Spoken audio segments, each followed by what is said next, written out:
we got a really good show tonight for you guys and gals. Got a good friend of mine that I've known since I think around 2015 when I first met him, and met him down in the Sam Houston National Forest in the Big Thicket, and he's was down there with me when I was down there, and that's how we met, and got some good stories to tell. He's had several sightings in other areas other than the Big Thicket. So, Eric, I'm just gonna let you go with this, and you just go ahead and tell us what you want to tell us about. All right, y'all. Well, like Chuck said, I met him, I think it was 15 when you went out on your first expedition. And that's when the Big Thicket Watch was putting those on, Bob Garrett and the guys. And I had been going out with Brandon and Bob for 3 or 4 years prior to that expedition. But that's when I got to meet a bunch of people that came from all over the place. And that's when I met you. And we had a lot of crazy stuff happen on that expedition. I remember when you would put your recorder out there, out past, I guess, a campground, you would say where everyone was at, and I think you went to pick it up. I think the next day or so, and you found a block of concrete out there. I believe Yep. so. Wasn't it concrete? And it wasn't there when you went out there. When you initially put that recorder up out there, Right. and then we had a lot of good, a lot of good activity. Let's just say out there.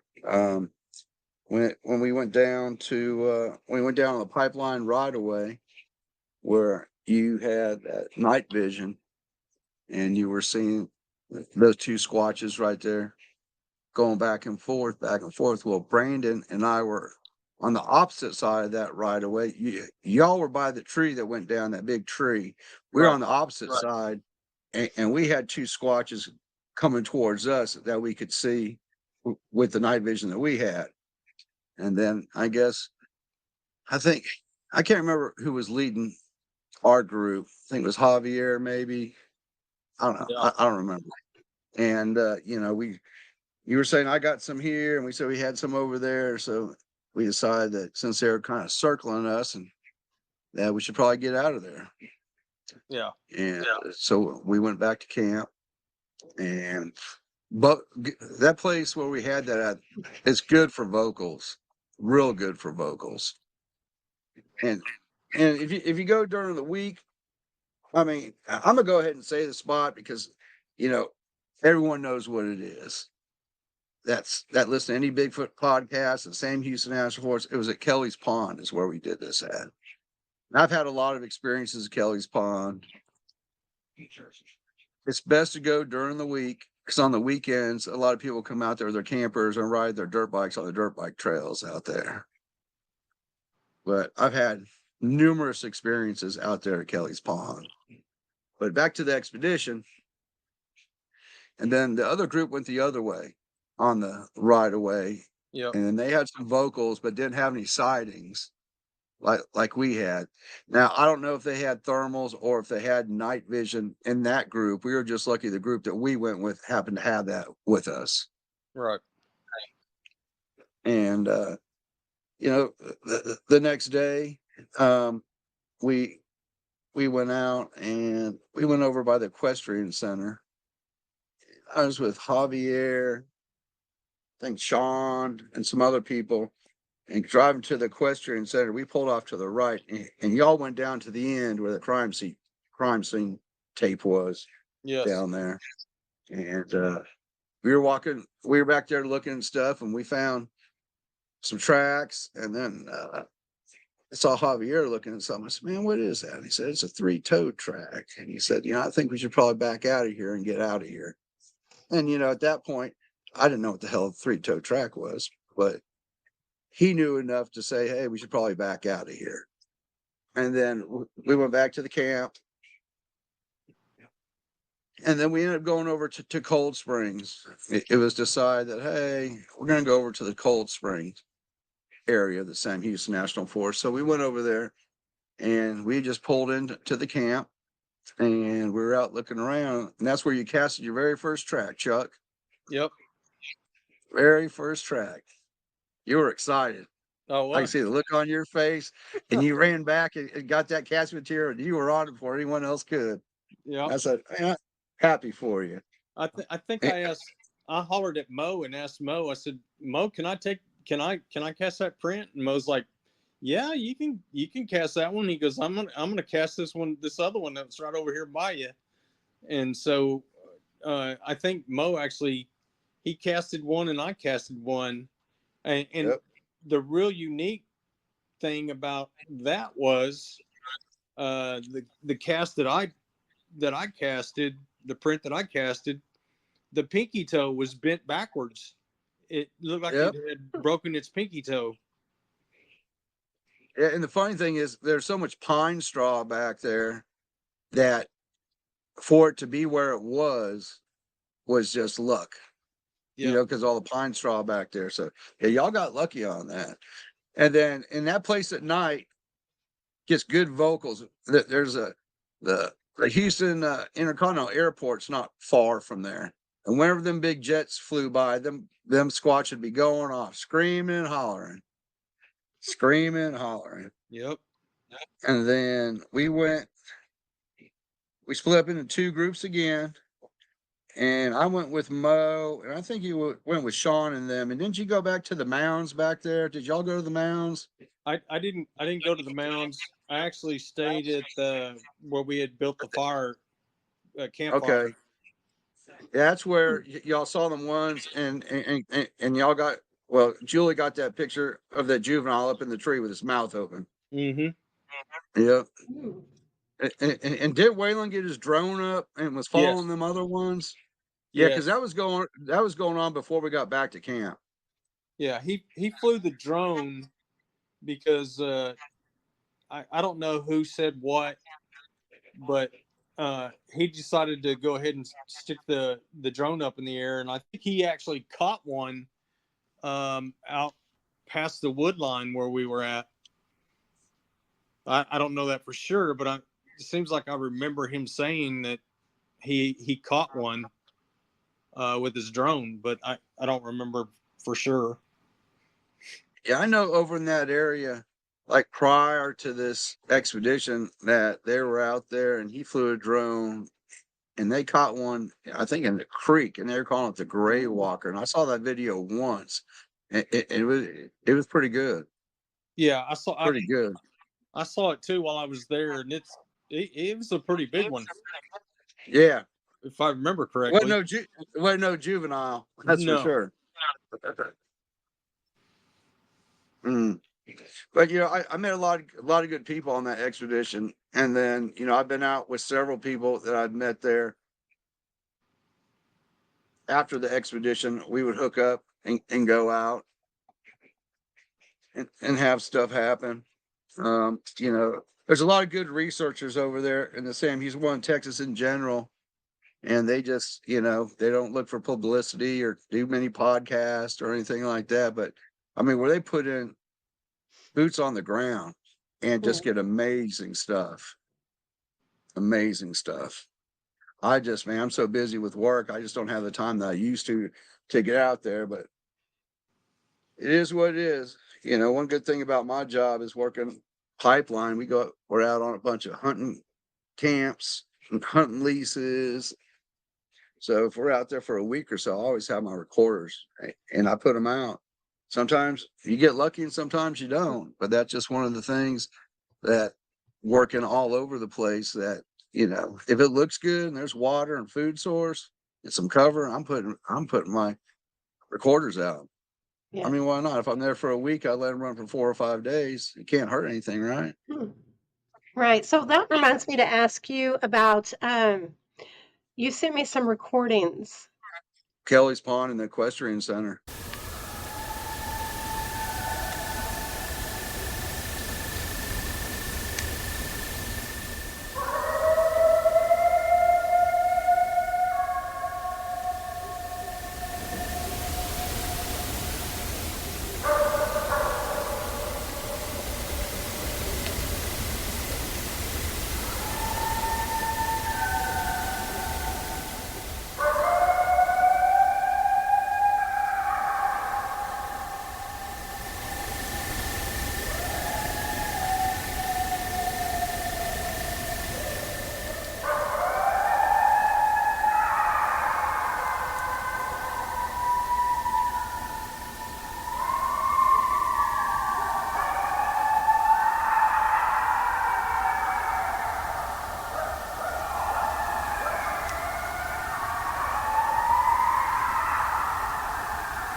Yeah, those were some really good recordings. On that audio with the Kelly's Pond, I was out there, man, that was years ago, but it was in April, and me and the woman I was dating back then, we went out there, and we had my big Rottweiler Angus. He was a good Squatch dog. So we were out there, and there's some other people out there camping, and the first night when we were out there, Angus started doing a low growl and was staring across. Like, if you've ever been there, uh, they got the campground area. This is for people that have been there. They got the campground area, and they have a bathroom in like a concrete building, and then Kelly's Pond is actually in back of that. Well, he was staring off that way, growling, and we were camping. We had our tent set up. Chuck's been there. You know, they have the concrete, and then they have the concrete uh picnic tables and stuff right there Right. where we had the expedition at. Well, we were right there. Some other people were off to our left, and some other people were camped. A guy and a girl were camped in a tent close to where you had set your recorder. So Angus is growling. We got our fires going. The other guys, they were on leave from the military, and we're over there. And they asked if they could borrow some fireworks. They didn't bring a bunch. I said, "Yeah, go ahead." And I think it was about 20 minutes after that is when Angus started his low growl, looking out there. Low growl. He was sniffing and growling, sniffing and growling. And then all of a sudden, you hear it go off.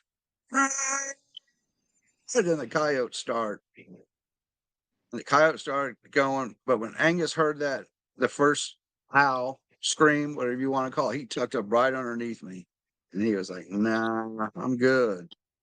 So that was pretty interesting because once the coyotes and everything kind of quieted down, the guy and the girl that had their tent, they quickly took their tent down and packed their car and left. Well, the other guy said, "Hey, you camp out here a lot?" I said, "Yeah." He goes, "Well, we hear that there's Sasquatch out here, Bigfoot." I said, "Yeah." I said, "That first scream that you heard, that was more than likely a Sasquatch." And then the coyotes came in and they said, "Hey, do you mind if we come sit by your fire?" I said, "No, y'all come on over." It was funny.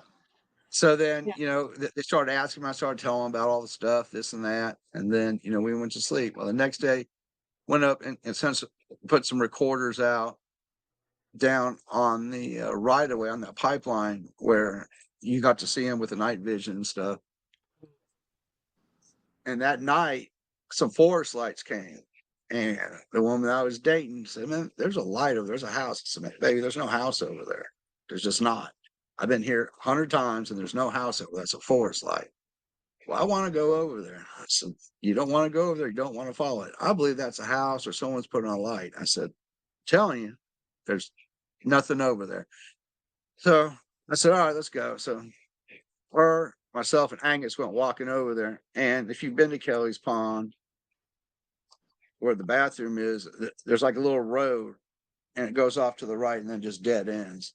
Well, we were walking that way and there goes the light. The light keeps on going. I said, "I told you what it was. There's nothing back here." So she was kind of puzzled by that.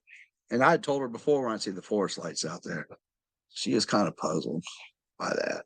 And then we had the 800-pound owl going off about 4 o'clock in the morning. She woke me up. "That owl's loud." I got up and I listened to it. So, "Babe, that's not an owl. Hmm. That's not an owl." So, she really wasn't that much of a believer, I guess, at first. But then, out there, and she's heard this, seen this, and showed her some stick structures. And then I guess it was, I don't know how many years after that. Now, I think it was 2 years after the expedition, they had a Bigfoot conference up there in Huntsville, Texas. I think they call it the Bigfoot Road Show now. I think that's what they call it now. So we went up there and met a bunch of people that I knew, and then there's some guys that came down. This guy used to be called Utah Sasquatch, but I don't think he has Ooh. his. It used to be called Utah Sasquatch, is what his YouTube thing is, but I, I don't think he's on YouTube anymore. I don't think he So is either. I know yeah, who. I He can't. had the His name was. monument. I think his name was Rico or something. yeah, Rico. Yeah, that's it. It's Rico. So we met him and some other people, and they wanted to go out. So we went out to the equestrian center and went down there and looking around. And then we decided that we're going to go over to Kelly's Pond because they've heard of all these places. So they wanted to go. Well, there's some other people, and I'm not going to mention names, but there's people that Bob Garrett showed places to, and then all of a sudden it's theirs. I'm not going to mention names, but if they listen to us, they'll know who I'm talking about. And they got mad because we're taking the people to their spots. Well, dude, it's a national forest. It's not your spot. So, like I said, Right. I'm not mentioning names, but if they listen to it, they know who I'm talking about. So we went over to what they call the birding center. And a bunch of the guys from STBI, which I'm going to give a shout out to them later, were with us. The one guy, Paul, was in the front with a thermal, and I think we had 4 or 5 people in between behind Paul, and then Gabe, who founded STBI, was in the middle of his thermal. Then we had 4 or 5 more people, and I was at the end with my thermal. And you walk down this trail and you cross a couple of bridges, and when you cross the second bridge down there on that creek, that's a good place to find tracks. So we were going down there, and Javier was there as well. And then Javier said, "Hey, this is the trail that we went down when Wes Garmer was down here with us, and he had the log thrown at him." So we kept going down the trail, and then we were getting thermal hits. Paul was getting thermal hit, one in a tree, going to the other tree. Gabe was picking up stuff. Paul was looking, we were on the bridge. Paul was looking to the left. Gabe was looking to the right, and I'm looking behind, and we're all getting thermal hits. All getting thermal hits. So then, we were like, man, I think we need to get out of here. Well, the woman I was dating was the same one that was at Kelly's Pond. She ended up getting zapped. And I said, we got to go this way. No, we got to go this way. And then she started getting nauseous. That was on a Saturday night. I don't think she was right till Monday morning. She was disoriented, heaving. It was a mess. And after that, she never went out anymore. She said, I had enough of this. I don't But blame her. yeah, but them STBI guys, they're good. They're real good. But I was just fortunate that we had, so many of them with us when that happened. And that Rico guy was there too. And he had some type of night vigil thermal, and he was seeing stuff too. And then we were out there, and I forget who made a call. And it wasn't 3 or 4 seconds after that, we had a call right back, and it was loud. And then the decision was, hey, we probably need to get out of here. So we walked back the mile or whatever it was. We were down there, and went back to our campgrounds. And, it was an interesting night to say the least. And I think we were camping at Cagle Campground that time. I think we were at Cagle. And Cagle's a good place where to hear vocals in the morning. 4, 5, 6 o'clock in the morning, you'll hear vocals guaranteed. Mm. One thing that I remember a lot when I was down there was you were talking about the jet airplanes coming from Houston International Airport, and Yep. they would fly right over the forest area. And man, when that happened, it was amazing to me, man. They just started screaming when those planes come over. I'm telling you. I don't know if it hurts their ears or what exactly it does to them, but man, they do They don't not like like it. that. at all. Yeah. Yeah. Yeah. And I go out a bunch with Brandon. I mean, it's been a while since the Wild Man and I have been out, but man, me and him come across some good stuff out there. We were camping. If you've ever heard Big Dog's the story of his first encounter, there's a place and we call it the stop sign, and he went out past the stop sign with Loopy and Bob and a bunch of people, and that's where he had his first sighting at. But Brandon and I, hell, I think this is 24. This might have been 18, I think. I think it was 18. We were camping in this old campground right there. And I went to sleep, and Brandon had an audio recorder going on. I was sleeping. I forget what time in the morning it is, but he starts beating on my truck. I was just sleeping in my truck, pound on it. Get up, get up. I said, man, what the hell's going on, Brandon? He said, man, something just came charging through the brush and just stopped. I said, are you sure? So I got out, flashlight, looking. We don't see anything.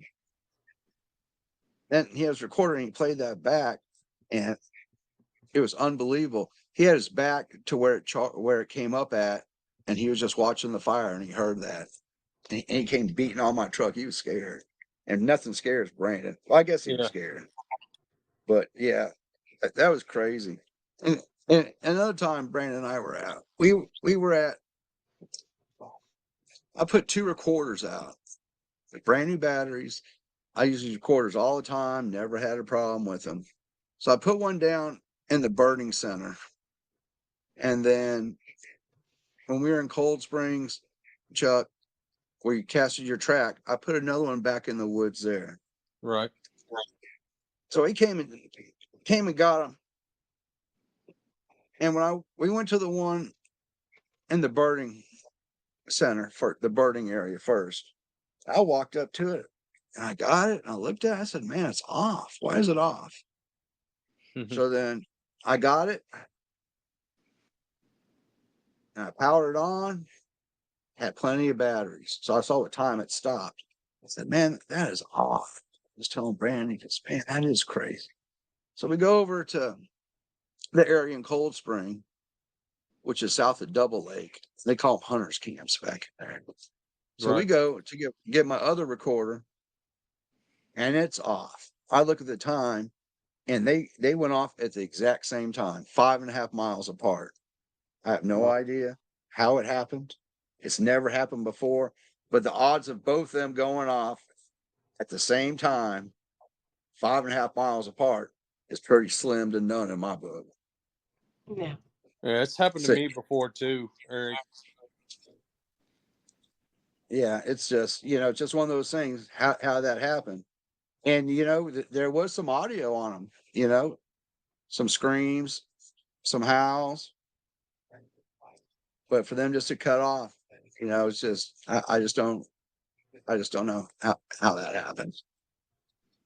It's just one of them things. You Well, just never know. well, Kim had I don't know what you would call it. She had the barred owl that sounded like he weighed about, I don't know, 300 or 400 pounds, and Mm-hmm. sounded like a mad chimpanzee at the end of the call. And we heard that before. Yeah. Yep. Very angry. Very angry.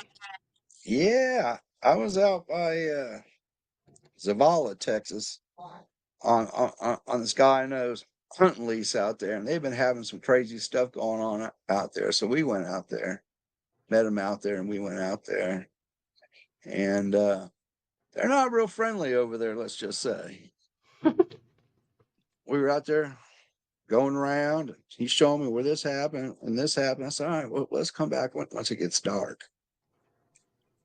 He said, I don't like going out here when it's dark. I try to come in right at dusk from hunting. So come on, let's go. And we were out there, and we were hearing some stuff.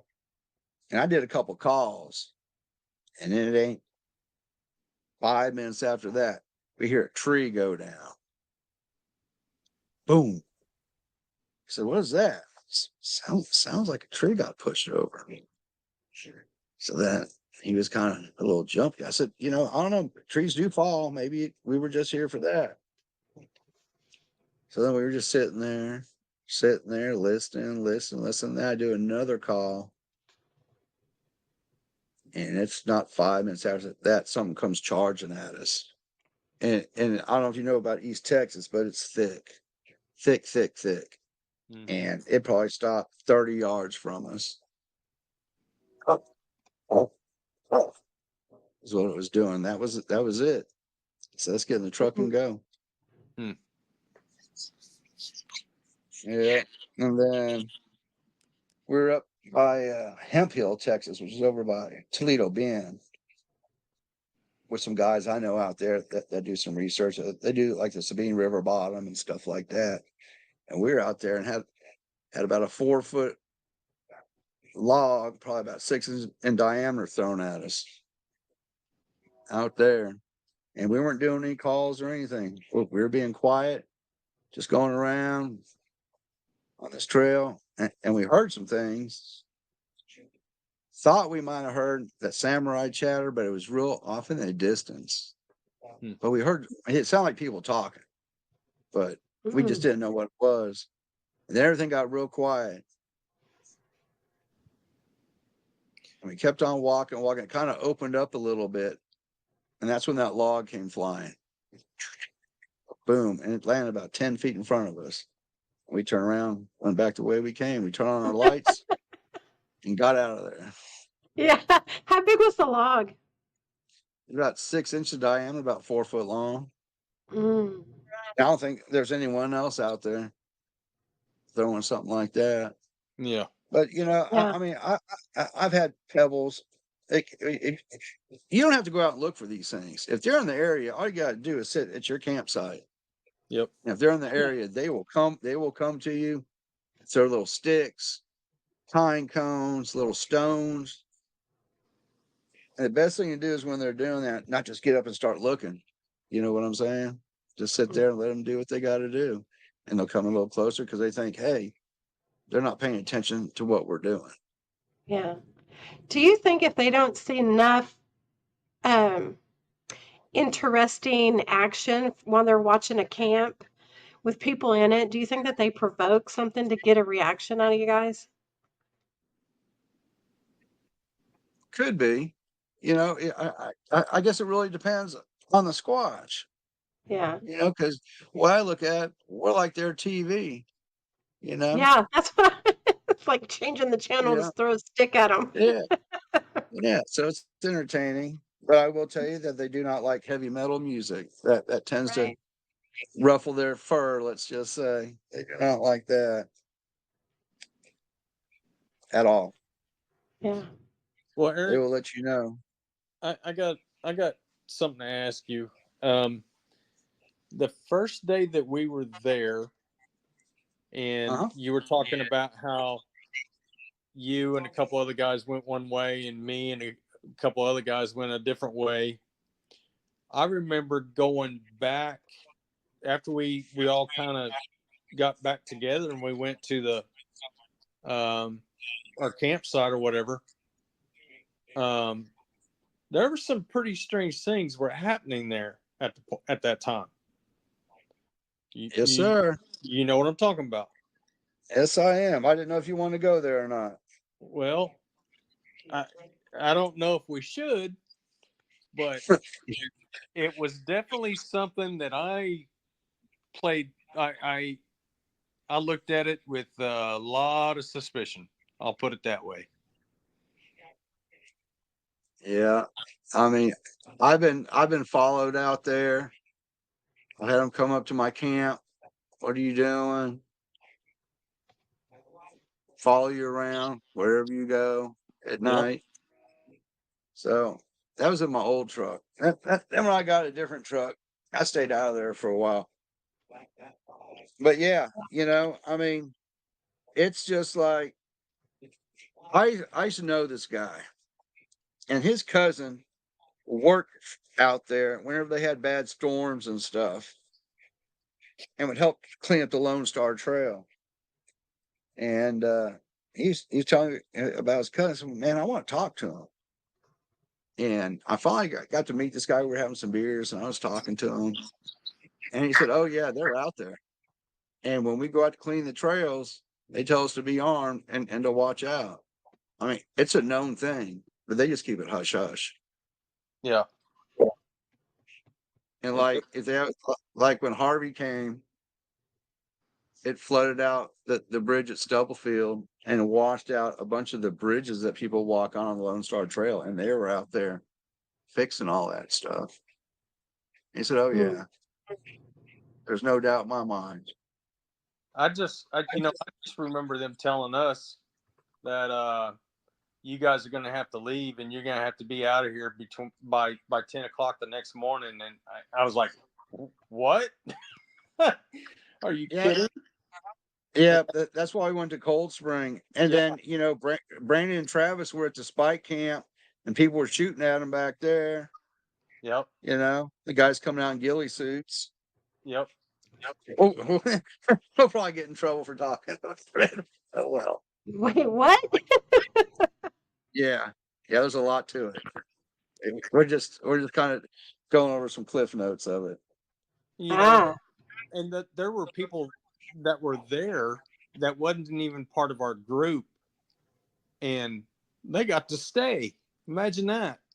But they kicked all of us out. Yeah, like you need to pack up and go. Yep. And I think they were trying to take Bob to jail, and then Bob's son's calling Yep. Bob, and Bob's talking to them, and they're saying, "Hey, people are shooting at us." And Bob and Bob said, "Hey, there's people shooting my sons," and the guy said, "I know." Oh. And then Bob gave that guy the phone. He said, "Y'all just need to come out." That's all true stuff. Yep. Chuck and I were there. Yep. That is crazy. True. They don't like you messing around out there when it comes to Bigfoot stuff. Not at all. I wonder how they knew that y'all were there. Was it? Well, I mean, they've had people's phones tapped for who knows how long. The internet, word of mouth, filing for permits and this and that. I mean, it's pretty easy to figure it out. Yeah. So I want to hear. Oh, go ahead. I'm sorry. And that's just the first time. I mean, they had other expeditions where it got bad too. Yep. Mm. Sure did. That's horrible to be harassed like that. Oh, it's a real deal. People say, no, that didn't happen. Well, I'm telling you, I was there and Chuck was there. Yep. There's a whole bunch of other people that were there that I know. Yeah. I've heard Bob talk about it on Sasquatch Chronicles. Yep. Yeah. Bob's a good guy. He is a good guy. Real good guy. Yeah. I remember that interview that he did. I want to hear about on that expedition because Chuck's told me about this a lot, and I just want to hear it from someone else about the juvie the juvenile that's by the tree rocking back and forth. Yeah, it's in a fork of a tree. Did you ever show that picture, Chuck? I don't know if I saw that or not. Oh yeah, he's in the fork of a tree, and when she took the picture, his eyes are open, his mouth's open. Oh yeah. I got the picture. Yeah. So, anyways, all that happened. Chuck stayed at camp, and that's when they got the drone up. Mm-hmm. And then there was another one walking off in the brush. We were still out on the trails. That happened before we got here. But I know the lady that took the picture, and she sent it to me. Yep, she let me have it too. Yep. But sure enough, up there in the fork of a tree, watching what they were doing, and Julie felt like, if I remember correctly, someone was watching her, grabbed her phone, and just started taking pictures, and there it was. That's crazy. That's fun. Yeah, it's a black one. It was totally black. You can see his mouth opening, and You could see his eyes as he was looking around the tree, the whole 9 yards. Yep. How big do you think he was? Were you able to go back and look at the tree and try to? I don't think we did that, but judging from No. the picture, I bet you he wasn't more than 4 foot tall. Oh, Just by the size of the head and the size of the tree. Wouldn't you think, Chuck? Yeah, I would think so. And you remember Bob at that same location that same day, somebody took a picture. I don't know who it is, but somebody took a picture where there was a pickup sitting there, and Bob was walking across there, and somebody took a picture, and there was one that was standing in the wood line. That, gosh, that thing was probably 8 or 9 foot. I mean, he was standing and watching all of us as we were and I can't remember who took that picture, but I got that picture as well. I didn't take Yeah, that picture, but yeah, I you don't know, remember who took it either. and unbeknownst to us, somebody caught that, and we found these pictures after the fact. But Yep. that whole area out there is just Oh, it's good. yeah, very good. It's good. Hey, and for a long time they had that blocked off for several years where you couldn't even get back in there, and then they finally opened it back up. And then across the road from that, there's a spot back in there. I don't know if you ever heard Brandon and Bob talk about the Sasquatch that had the crippled foot that they tracked, and it was a female, but that's on the other side, back up in there. Brandon showed me where that area is. I've never been back in there. We were just driving, and he said, "Hey, this is where this is. You heard us talk about this. Well, this is where it is back in here." Yeah, when they used to have the big thicket watch, when they used to have YouTube, but all that got taken down, and then they had the little podcast, and all that stuff got taken down, unfortunately. But they had a lot of good stuff on there. A lot of good stuff on there. Hey, Eric, But yeah, you know that down there they have in that area, because I follow it every now and then. They have a deal on Facebook called the missing 40 or something like that. yeah, in Texas. Yep. Yeah. And what is your opinion of that? I mean, I've heard all kinds of stories about that, and I heard that the authorities were saying that there's a serial killer out there killing all these people. What are your thoughts on that? Well, I mean, I don't think it's Sasquatch killing all of them. Now, maybe a few. Maybe there's an elderly Sasquatch that's not as spry as he used to be, and looks for an easy target for an easy meal. Or, I hate to mention this or even bring it up, but I've never seen one, but the dog man, there's a lot of those in Texas. That could be something else. Or, it could just be, human trafficking. I mean, Texas is ate up with that. They just snatch people up. And the Sam Houston Forest is a dumping ground for the cartel's bodies. They kill people and throw them out there. But yeah, I don't know. I mean, you could even, I know people get great pictures of UFOs. Maybe it's alien abduction or something. Or some other people say there's portals out there. Maybe someone walked in a portal. I've never seen a portal, so I don't know. Yeah. I've never had mind speak, so I can't say anything about that. I just know what I've seen. Seems to be flesh and blood.